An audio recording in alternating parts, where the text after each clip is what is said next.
dell'ULSS 3 Serenissima e caccia aperta alle varianti del virus, a tu per tu con la variante Delta e per sorvegliare l'evoluzione delle altre mutazioni.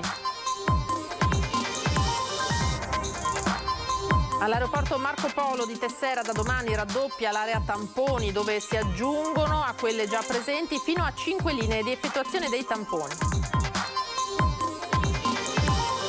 Nuova ordinanza del Veneto firmata dal presidente Luca Zaia, che da domani raccomanda tamponi nelle 24 ore per i non vaccinati in arrivo in Veneto dai paesi a rischio.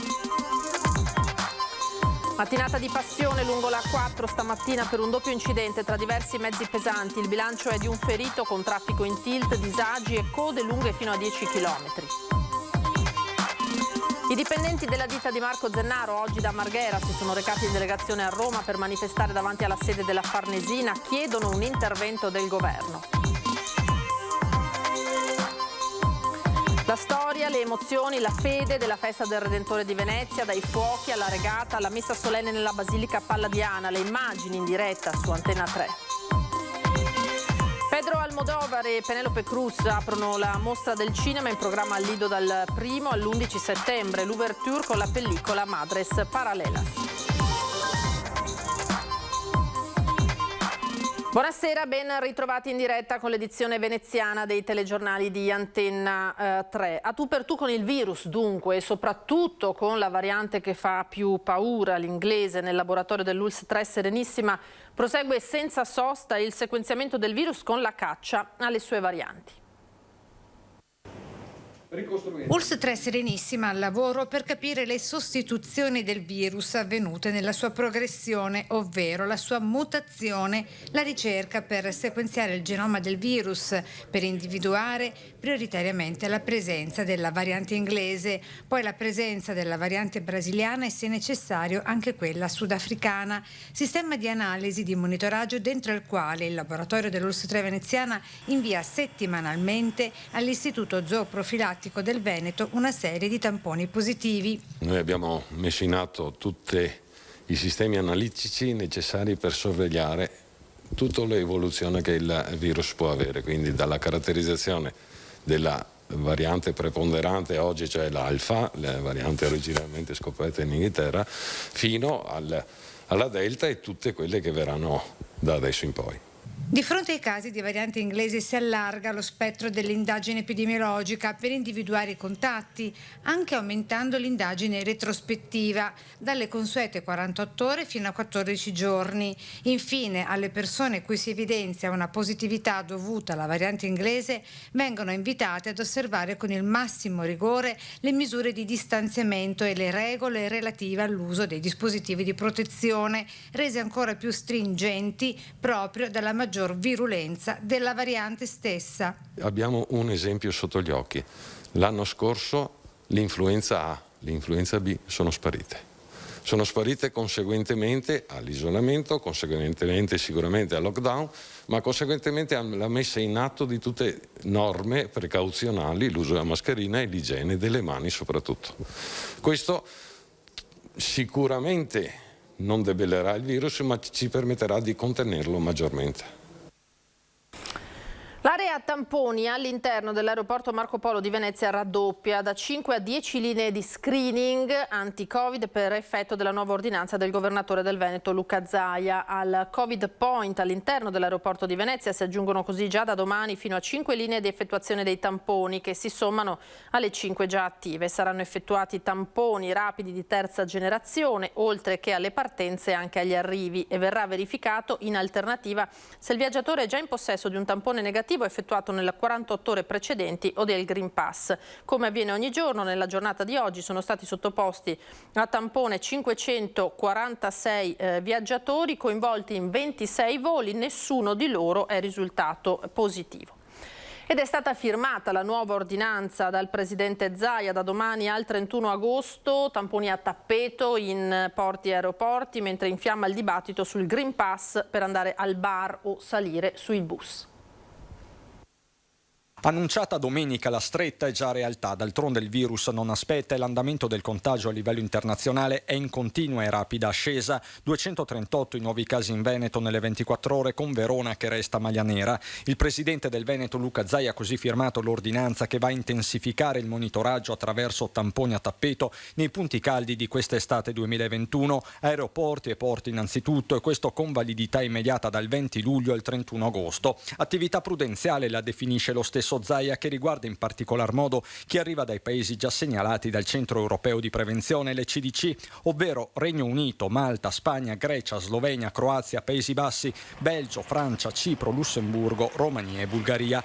Chi arriva quindi da questi paesi e non è vaccinato ha l'obbligo entro le 24 ore di effettuare un tampone. Chi è munito di Green Pass lo può fare su base volontaria. L'obbligo è ancora più stringente per gli operatori sanitari di rientro dalle ferie nel caso di soggiorni superiori ai 3 giorni, indipendentemente dalla provenienza. Così l'ordinanza di Zaia, fatta, dice lo stesso governatore, per evitare sorprese nelle ore in cui il dibattito nazionale e locale è monopolizzato dall'obbligatorietà del Green Pass anche per bar, ristoranti, cinema, palestre, eventi in generale e mezzi pubblici. Qui a dividersi sono le stesse categorie. Confturismo e albergatori sono per il sì, non ci stanno i ristoratori che annunciano una nuova stagione di mobilitazione. L'ennesimo attacco alla categoria fatto più per cercare un capro espiatorio piuttosto che per andare a dare una colpa a chi effettivamente sta sbagliando. Noi abbiamo delle norme molto ferree da dover seguire, le stiamo seguendo, siamo riusciti a ripartire, i contagi non stanno ricominciando o comunque non per colpa nostra, quindi non ha senso di nuovo accanirsi sulle nostre categorie. In attesa della cabina di regia convocata per martedì, l'assessore regionale Roberto Marcato spera nel buon senso del governo, sia il Green Pass per i grandi eventi, no a bar e ristoranti. Certo, afferma, serve un parere definitivo del mondo scientifico. Io mi auguro che ci sia innanzitutto chiarezza da parte del CTS, del mondo della scienza, perché noi abbiamo l'obbligo di prendere decisioni politico-amministrative che poi si riverberano inevitabilmente nella quotidianità di ognuno di noi, però abbiamo il dovere di farlo anche sulla scorta di indicazioni precise del mondo della scienza. Green Pass dunque per bar e ristoranti, cosa ne pensate? Lo trovate giusto? È il sondaggio che vi proponiamo questa sera, questo è il nostro quesito. Per rispondere di sì, come sempre 0422 1626 691. Per rispondere invece di no, che non lo trovate giusto, 0422 1626 690, e come sempre l'esito poi del sondaggio, la vostra opinione nel corso di Ring questa sera in diretta su Antenna 3.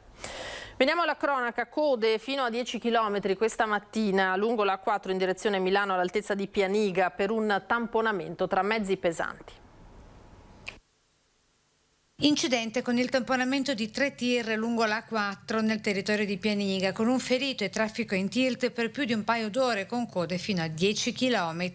Il sinistro questa mattina verso le 9.50 in direzione Milano, con rallentamenti e disagi per centinaia di mezzi in coda fino a mezzogiorno. L'incidente si è verificato per causa del vaglio della Polizia Stradale di Mestre nel tratto compreso tra la confluenza della 57, il Passante e Padova Est. Sul luogo dell'incidente, oltre alle pattuglie della Polstrada, sono intervenuti i vigili del fuoco con un'autogru, il SUEM 118, personale e mezzi del soccorso meccanico e di concessioni autostradali venete, con il coordinamento del centro operativo dalla società autostradale a Mestre. Code per curiosi anche in carreggiata opposta, cioè in direzione Trieste. Camion in panne, 2 autoarticolati tamponati anche tra San Giorgio di Nogaro e Latisana in direzione Venezia, poco prima verso le 7, sempre di stamane, tratto chiuso poi riaperto verso le 10.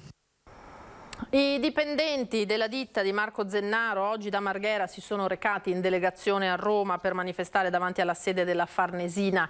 L'azienda è chiusa e 26 lavoratori sono stati messi in ferie forzate. Ora, dopo i 4 mesi trascorsi per la maggior parte in prigione da Marco Zennaro, i lavoratori della sua ditta iniziano a temere che se l'imprenditore dovesse restare ancora lì, loro potrebbero perdere anche il posto di lavoro. Oggi i dipendenti davanti alla sede della Farnesina per sollecitare un intervento più risolutivo da parte del governo affinché Zennaro venga immediatamente rimpatriato. Giornata conclusiva della festa del Redentore ieri a Venezia, un'ultima giornata di riflessione e festeggiamenti che Antenna 3 ha trasmesso in diretta. Una giornata intensa raccontata in diretta su Antenna 3.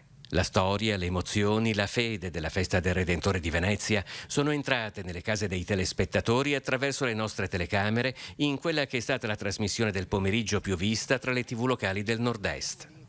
Le barche della regata del Redentore solcano il canale della Giudecca, poco distante dal pellegrinaggio di fedeli lungo il ponte votivo che dalle Zattere conduce alla Basilica Palladiana, costruita dopo la terribile epidemia di peste che nel 1500 provocò la morte di quasi un veneziano su 3. Il tramonto inizia ad allungare le ombre sulla laguna quando al termine della messa solenne il patriarca di Venezia, Monsignor Francesco Moraglia, esce sul sagrato della chiesa con il Santissimo Sacramento, impartendo la benedizione alla città e ai presenti. Constatando i primi fragili segni di ripresa, si celebra la festa, sebbene ancora in un tempo chiaramente pandemico. Da oltre 18 mesi conviviamo con tale morbo che ci limita. La festa del Redentore è uno degli appuntamenti più sentiti dai veneziani, tanto da segnare il corso dell'anno quanto il Natale o il Capodanno. Una storia iniziata nel 1577, quando la città si liberò dalla peste, e da allora sempre mantenuta e rinnovata, rivissuta e attualizzata attraverso le tante voci dei protagonisti che si sono susseguite nel corso della diretta di una giornata che ha assunto anche un profondo significato di ripartenza post-pandemico. E dal Marco Polo di Tessera è decollato, è il caso di dire, il nuovo portale per invogliare la gente a viaggiare in aereo. Presentato il nuovo portale realizzato da Save per stimolare la domanda di viaggio da Venezia. Si tratta del sito web ispirami.veneziaairport.it che in base alle date di viaggio suggerisce le località dei voli diretti e a basso costo in partenza da Venezia. Quindi si sposta il focus non dal dove voglio andare ma al quando voglio partire, interrogando il sito, quindi inserendo le date di arrivo e di andata e ritorno. Il sistema restituisce in output tutte le destinazioni con andata e ritorno le date selezionate dirette da Venezia, quindi è un modo per stimolare il traffico turistico e quindi spingere le persone a viaggiare, non importa ancora dove, ma inserendo il quando si ha l'elenco di tutte le disponibilità. Per Save il 2020 è stato un annus horribilis, vista la riduzione del 70% del traffico aereo e un ulteriore calo del 50% nei primi 6 mesi di questo 2021. Ma l'ottimismo per l'immediato futuro è d'obbligo, perché i dati che arrivano dal mercato sono incoraggianti. In questo periodo al Marco Polo si registra infatti una media di circa 14.000 passeggeri al giorno, che pur essendo molto al di sotto dei 40.000 di luglio 2019, rappresentano un segnale importante di ripresa, così il CEO trapanese. Prima del Covid noi potevamo contare su un network di circa 120 destinazioni, adesso è chiaro di luglio-agosto 2021 siamo a circa 70 destinazioni, quindi siamo un po' lontani ovviamente dal network pre-Covid, però stiamo facendo di tutto per ripristinarlo quanto prima.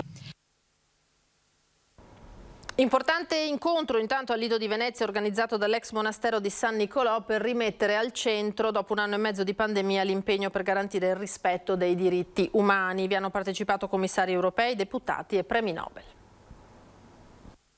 È stato il Presidente del Parlamento europeo, David Maria Sassoli, ad aprire con un suo videomessaggio la conferenza per fare il punto sulla situazione dei diritti umani in vista della ripresa dalla pandemia.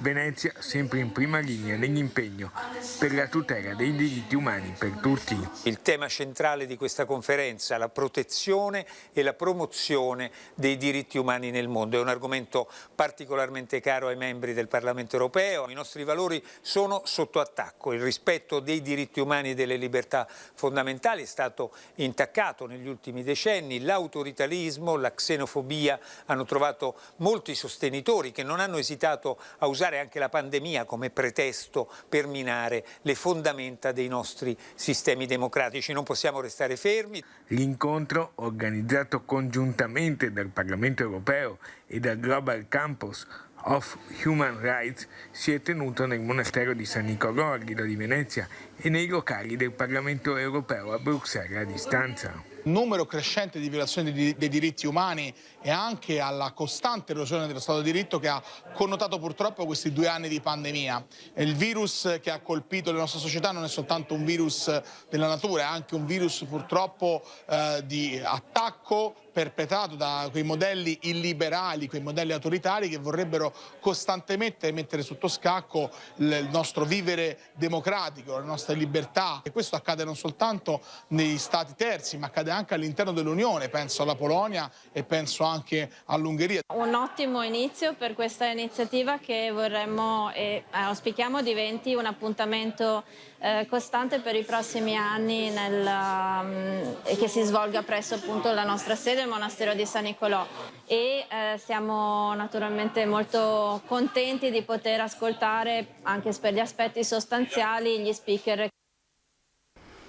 Cambiamo tema. Per 4 alunni in meno il Comune di Venezia ha deciso di togliere una sezione della scuola d'infanzia di Sant'Elena. I genitori chiedono si applichi una deroga, come è accaduto al Lido. È un appello perché venga mantenuto il livello educativo e di sicurezza sanitaria dei propri figli, quello lanciato dai genitori dei piccoli alunni della scuola dell'infanzia di Sant'Elena col sostegno dei sindacati CGIL, UIL e USB. Nel prossimo anno scolastico, per pochi alunni mancanti, il Comune di Venezia ha deciso di chiudere una sezione, accorpando 2 classi da 20-21 bambini anziché mantenere 3 classi da 13-14. Per queste 4 iscrizioni viene negata una sezione e vanno ad essere create delle classi molto numerose, soprattutto per il pericolo del Covid, per il pericolo della variante Delta che oggi è così cresciuta, e mettere a rischio i bambini, i nostri bambini, mi sembra che proprio sia una scelta che un'amministrazione non può fare. Che Venezia abbia bisogno di essere rivitalizzata e che si debba investire su bambini e giovani è sulla bocca di tutti, ha osservato il consigliere comunale di Tutta la città insieme Giovanni Andrea Martini, ma poi, quando si tratta di prendere decisioni concrete, le cose vanno diversamente. Non dappertutto, peraltro, perché in altre scuole d'infanzia, ha aggiunto, la Giunta ha deliberato per non ridurre le sezioni. Le deroghe dunque sono possibili. Come mai, chiede Martini, 2 pesi e 2 misure? E questo naturalmente non può che far pensare in un determinato modo, nel senso ci sono situazioni al Lido, a Cabianca, che diciamo in cui appunto le deroghe sono state concesse. Le famiglie chiedono non venga depotenziata la scuola dell'infanzia di Sant'Elena. Mi sono sempre trovata benissimo, le maestre sempre fantastiche, e appunto quest'anno possiamo anche vantarci di non aver avuto neanche un caso di Covid. Con meno sezioni e con più bambini nelle aule abbiamo paura sia nel punto di vista sanitario che per l'educazione dei bambini. C'è molta più attenzione ad esempio a creare un polo orientato per gli anziani piuttosto che magari pensare alle famiglie, ai bambini, ai residenti giovani. Abbiamo scritto delle mail e ci hanno risposto, l'assessora ci ha risposto, ma dopo parecchio tempo, per dirci che comunque la terza sezione non l'avrebbe fatta. Per quale motivo? Bilancio, soldi pubblici non possono essere sperperati. La Biennale di Venezia ha annunciato quale sarà il film di apertura mercoledì 1 settembre al Lido della 78esima edizione della Kermesse cinematografica e cala subito un asso del cinema mondiale con un cast attesissimo. Madres Paraleles, nuovo film del maestro Pedro Almodóvar, regista spagnolo, Leone d'Oro della carriera a Venezia nel 2019, sarà il film d'apertura della 78esima Mostra Internazionale d'Arte Cinematografica di Venezia. Attesissima, sul tappeto rosso del Palazzo del Cinema, sbarcherà Penélope Cruz e tutti gli altri componenti di un cast davvero d'eccezione che conta su Milena Smith, Giulietta Serrano, Rossi De Palma ed altri. Il film, che sarà presentato in concorso a Venezia 78, racconta di 2 donne che condividono la stanza di ospedale nella quale stanno per partorire. Sono 2 donne single, entrambe in una gravidanza in attesa. La prima, di mezza età, non ha gli impianti e nelle ore che precedono il parto risulta di gioia. L'altra, invece, è un'adolescente spaventata, contrita e traumatizzata. Le poche parole che scambiano in queste ore creeranno un vincolo molto forte tra le due e il fato, nel fare il suo corso, complicherà in maniera clamorosa le vite di entrambe.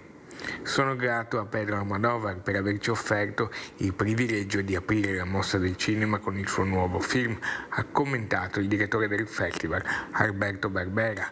Un ritratto inatteso e sensibile di due donne che si misurano sui temi di una maternità dai risvolti imprevedibili.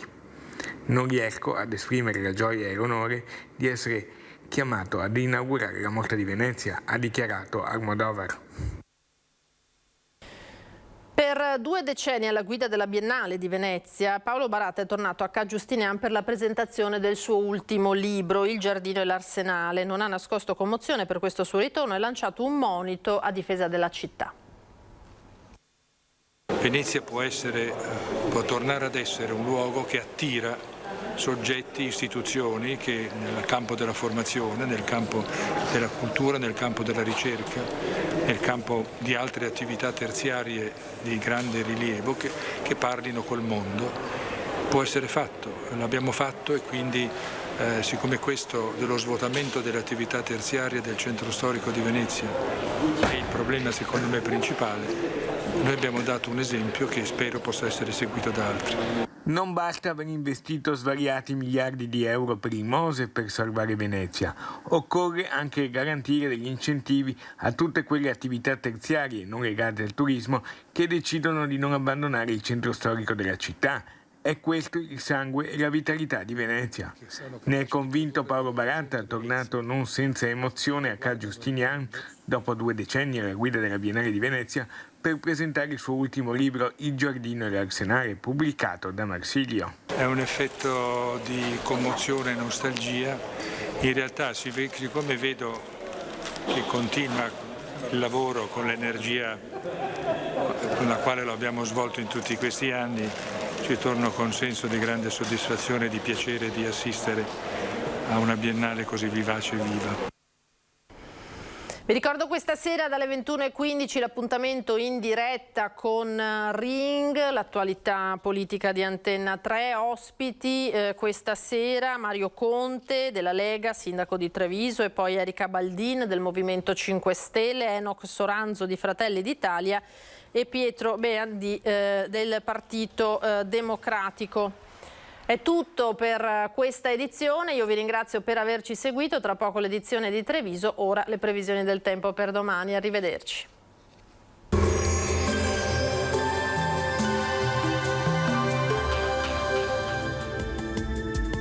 Bentrovati al meteo. Pressione atmosferica in aumento, avremo dunque una maggiore stabilizzazione del tempo e caldo di nuovo intenso. Vediamo insieme il dettaglio di martedì 20 luglio. Sul Veneto sarà una giornata ampiamente soleggiata con cielo sereno o al massimo velato. Da segnalare solamente qualche addensamento nel corso del pomeriggio sui settori montuosi dove non si escludono anche dei veloci acquazzoni. Temperature in aumento, minime comprese tra 18 e 24 gradi, valori massimi compresi invece tra i 27 e i 34 gradi all'incirca. Ci spostiamo ora sul Friuli Venezia Giulia, dove anche qui sarà soleggiato dappertutto. Col passare delle ore però saranno possibili dei piovaschi in montagna. Temperature minime tra 18 e 22 gradi, massime oscillanti invece tra i 29 e i 31 gradi. Infine diamo uno sguardo alla situazione del Trentino Alto Adige. Anche qui ci sarà il sole dappertutto, il cielo si presenterà sereno o poco nuvoloso. Temperature minime intorno ai 18 gradi, massime infine sui 30-32 gradi. Dal meteo di Antenna 3 per ora è tutto, grazie per l'attenzione, arrivederci al prossimo aggiornamento.